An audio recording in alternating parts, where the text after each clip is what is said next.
Olá, estamos começando mais um NuclearCast. Eu sou Alexandre Canásio, editor-chefe do portal Canal Energia, e estou apresentando este podcast a convite da Abidan. Hoje a gente está recebendo José Roque, presidente, diretor-geral do Centro Nacional de Pesquisa em Energia e Materiais, o CEPEM. CNPEM. CNPEM. José Roque, muito obrigado por estar aqui com a gente. Queria que o senhor explicasse primeiro para a nossa audiência o que é o CNPEM. Tá bom. Bom, eu que agradeço, a oportunidade. O CNPEM, ele juridicamente é uma organização social supervisionada pelo Ministério da Ciência, Tecnologia e Inovação, o MCTI. Ele é um grande centro de pesquisa, desenvolvimento e inovação do país e ele se destaca, no cenário nacional por ser o local que abriga o único síncrotron da América Latina, que é o Sirius, na verdade um dos 3 mais avançados do mundo. Além da parte de síncrotron, que é usado de forma ampla para a investigação de diversos materiais, ele tem outros laboratórios que atuam na área de nanotecnologia, na área de biociências, desenvolvimento de fármacos e uma série de terapias importantes para a saúde, e na área de biorrenováveis, buscando cada vez mais essa questão de energias alternativas, materiais alternativos, numa visão de sustentabilidade. Tem uma forte componente de engenharia, vamos dizer assim, e desenvolvimento de equipamentos científicos, que se conecta muito fortemente com essa área de inovação em empresas. E recentemente quer dizer 2 anos, nós começamos uma faculdade chamada ILUM, que é um bacharelado em ciências, numa modalidade totalmente distinta, multidisciplinar e baseada em projetos. Então é um grande centro, tem em torno de, contando alunos, bolsistas, e todos os colaboradores, em torno de 1.500 pessoas, e fica lá em Campinas. Convido todos a entrarem no site e conhecerem melhor o centro. Só explica para a gente o que é o síncrotron. Perfeito, estava aguardando essa pergunta. Um síncrotron, é como se fosse um gigantesco microscópio para enxergar os materiais nas escalas dos átomos e moléculas. Ele tem, assim, no seu coração, um conjunto de aceleradores de elétrons, e o objetivo de ter esses aceleradores é você gerar a chamada luz síncrotron. Na verdade, nós estamos falando de raio-x, ultravioleta e infravermelho, mas de altíssimo brilho. O que quer dizer isso? É algo mais parecido com uma ponteira laser do que uma lanterna. Então é como se os equipamentos de raio-x que são utilizados normalmente fossem assim, lanternas de baixa intensidade, e um síncrotron passa a ser como se fosse uma ponteira laser na faixa de raio-x, ultravioleta e infravermelho, como eu falei, o que dá uma capacidade de análise ampla de materiais, quaisquer que sejam, desde materiais orgânicos, ligados à área de saúde, até o que é mais tradicional, semicondutores, metais, rochas, solo, Então é de uma aplicabilidade enorme. Praticamente todas as áreas do conhecimento utilizam, uma das ferramentas mais avançadas para análise de materiais. Então uma estrutura dessa não é comum, Não é comum. Como eu falei, ela é a única, não somente no Brasil, mas na América Latina inteira. Só tem um síncrotron na América Latina inteira, que fica aqui no CNPEM no Brasil. Desenvolvido com tecnologia nacional, e o Sirius, na verdade, o CNPEM nasceu lá no final da década de 80 com a construção do primeiro síncrotron do hemisfério sul, que se chamava UVX, era uma máquina de uma geração mais antiga, chamada segunda geração tecnológica de síncrotrons, E aí, desde 2012, nós iniciamos o desenvolvimento e resultando na construção, e agora já em operação do Sirius, que é um dos únicos 3 do mundo de 4ª geração. Então o Brasil está na fronteira do que há de mais moderno na análise de materiais. E a área nuclear, como que ela entra no CNPEM? Olha, ela pode entrar de várias maneiras. Há uma necessidade muito grande de desenvolvimento de materiais para a área nuclear, ligas especiais, e eles podem se beneficiar de ter essa infraestrutura, que não somente tem o síncrotron, mas tem o parque de microscopia eletrônica mais avançado do Brasil, no Laboratório Nacional de Nanotecnologia. Então eles podem utilizar todas essas ferramentas para avançar as pesquisas na área nuclear. Além disso, tem uma série de, vamos dizer assim, desenvolvimentos nucleares que podem utilizar aceleradores, como, por exemplo, na produção de alguns tipos de radioisótopos que são utilizados em radiofármacos, importantes para a área de saúde. E o CNPEM detém a tecnologia de desenvolvimento e construção de aceleradores, talvez seja um dos no Brasil, o local mais avançado, né, nesse tipo de desenvolvimento e competitivo mundialmente. Inclusive, a gente tem trabalhado recentemente, né, ainda numa fase bem conceitual, de um possível acelerador de prótons, né, que pode ser usado para terapia de câncer. Então, tem assim várias possíveis complementaridades, né, que o CNPq pode apoiar todos os desenvolvimentos da área nuclear. E como se acessa os laboratórios e a estrutura do CNPq? Ótima pergunta. Os laboratórios do CNPq, eles são chamados abertos, tá? Então, o CNPq faz parte da sua missão institucional disponibilizar para toda a comunidade de pesquisa e de empresas também, né, do Brasil e do mundo de forma aberta. Então, quem tiver interesse pode entrar nas páginas, né, não somente na página principal do CNPq, mas, por exemplo, o síncrotron, na página do Laboratório Nacional de Luz Síncroto, LNLS, na página lá para acessar os microscópios eletrônicos, a página do LN Nano, e lá você vai ter uma descrição de como que você acessa. Você vai ter que submeter, em geral, uma proposta de pesquisa. Então, por exemplo, no síncrotron, são 2 chamadas anuais. Então, você tem uma chamada no primeiro semestre do ano para fazer a utilização no segundo semestre, e no segundo semestre você tem uma chamada para fazer a utilização no primeiro semestre do ano subsequente. E é um processo onde, após submissão das suas propostas, né, das propostas todas, elas são avaliadas por comitês de especialistas externos ao CNPq para não gerar nenhum possível conflito de interesse. E caso ganhe, vamos dizer assim, entre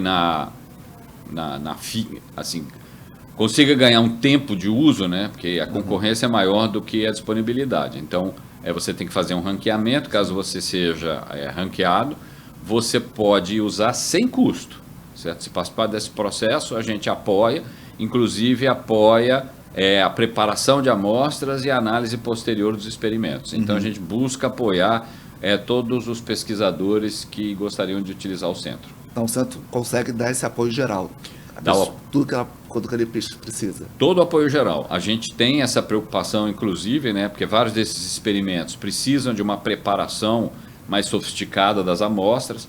Então, nós temos instalações que podem ser utilizadas para essa preparação, né? Então, é pré-experimento. Aí, durante o experimento, né, você tem o apoio dos nossos pesquisadores e técnicos para fazerem os experimentos, garantir que tudo funciona corretamente, além de um apoio, eu diria, mais assim, administrativo, logístico, né? Nós temos um alojamento lá para as pessoas poderem ficar durante os experimentos, né? Inclusive apoiamos com alguns auxílios de transporte, se a pessoa vem de muito longe, tem dificuldades. E depois do experimento feito, muitos dos resultados precisam de um processamento computacional mais sofisticado, tanto do ponto de vista do software que tem que ser usado, quanto do ponto de vista da capacidade computacional. Nós também temos, né, computadores que podem ser utilizados e softwares que podem ser utilizados pelos pesquisadores, que a gente chama de usuários. Então, a gente busca dar o apoio completo da pré-preparação, o experimento e o pós-experimento na análise dos resultados. Uma pergunta que eu tenho feito para o pessoal da área de pesquisa, da ciência que está falando com a gente, é assim, como que está essa questão da inovação no Brasil hoje? O senhor acha que a gente evoluiu, tem que evoluir mais, para onde? Bom, a gente vem evoluindo, mas temos que evoluir muito mais, né? Todas as discussões que ocorrem, né, demonstram que o Brasil avançou muito na área de pesquisa, mas não na mesma velocidade na área de inovação, né? A gente sempre fica bem abaixo nos rankings de inovação quando comparados aos rankings científicos, que a gente está bem melhor. Então, ainda temos um caminho longo para andar. Esforços têm sido feitos, né, do ponto de vista de apoio, inclusive de financiamento. Temos a FINEP como uma grande financiadora que tem lançado vários programas. Temos a Embrapi, né, que hoje apoia bastante essa área de inovação, e uma série de outros programas, principalmente para startups, né. No CNPq nós temos essa preocupação, nós temos uma área inteira de inovação, né, que busca fazer construir essas parcerias com empresas para elas utilizarem, vamos dizer assim, as capacidades e competências do centro como um todo.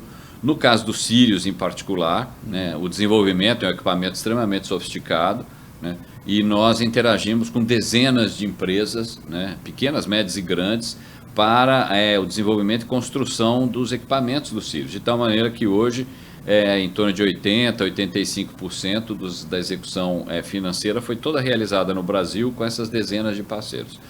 Recentemente nós estamos lançando, acabamos de lançar na verdade, estamos na fase de julgamento, um programa para aceleração de startups na área de hard techs. A gente tem várias aceleradoras, mas muitas delas focadas na área mais de software, de TI, e temos poucas iniciativas para a área de deep techs, como a gente fala, o hard techs. Que seria o deep techs?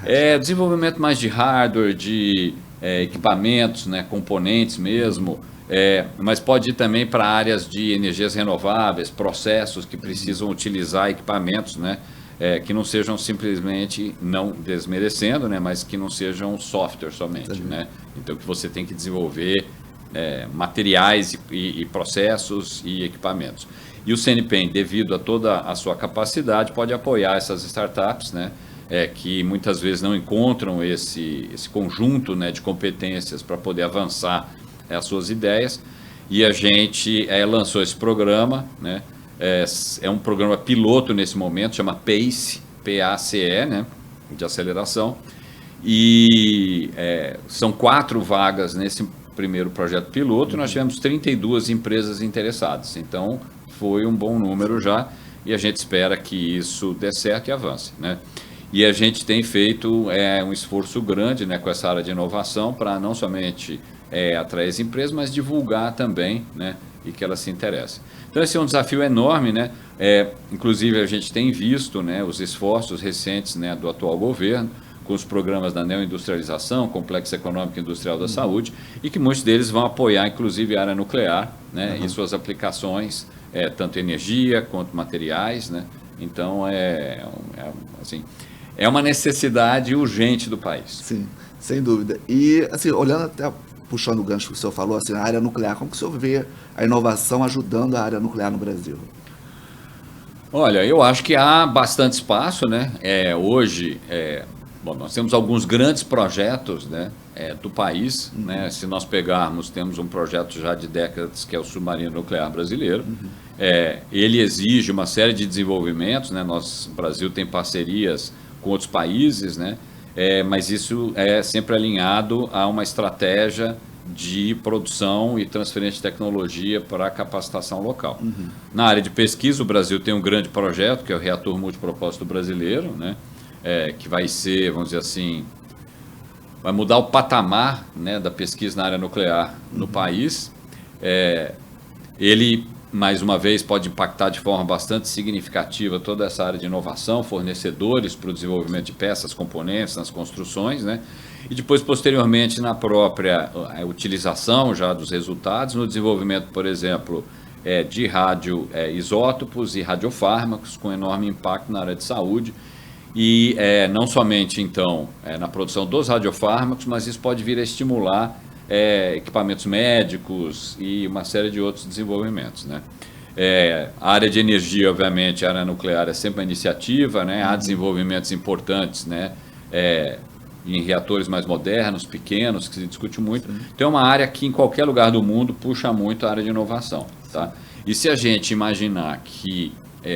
e eu acredito firmemente nisso, que as tecnologias, elas se interseccionam.